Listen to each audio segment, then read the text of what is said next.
All right, so you say 14, you're running around Harlem, you got your Dizzy Gillespie and your Miles Davis records under your arm. Mm. Who was the kingpin of the streets in Harlem at the time during your teens?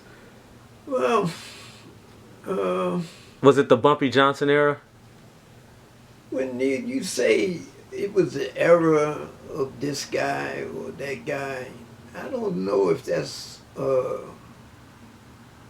a valid way of looking at things, man.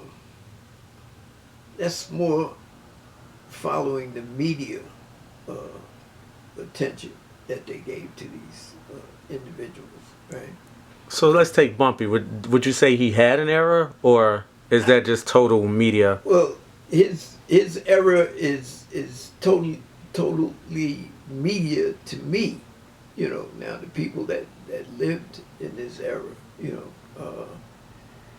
Bumpy came out of prison in 1962, and he passed away in 1968.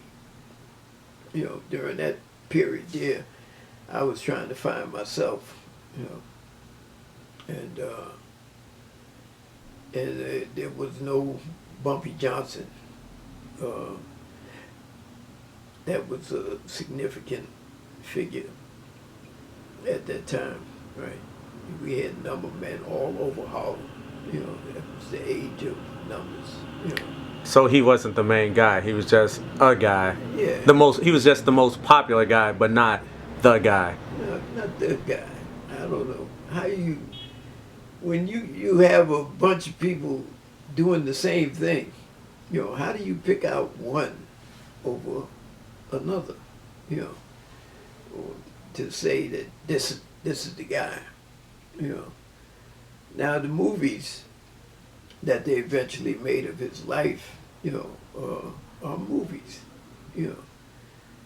It's a snapshot of a period in an individual and the role he played in that period. Okay, but that doesn't exclude everybody else that wasn't chosen to be in that movie. So out of all the number guys in Harlem at the time, why do you think Bumpy was the one that they chose, that the media chose? Did he do something extra that stuck out? Did he have a bigger market share? Why Bumpy? No, when I came up, excuse me, this is a number guy. That didn't even sound like a numbers runner right there, my man. Yeah, that was a numbers runner. So numbers is not dead. Numbers still going on. Yeah. So Bumpy was a numbers guy. Yeah. Okay, but everyone else. Now, were you and your guys coming up around this time? We were coming up at the tail end of numbers, when numbers were getting ready to switch over to drugs, as the primary resource for hustlers.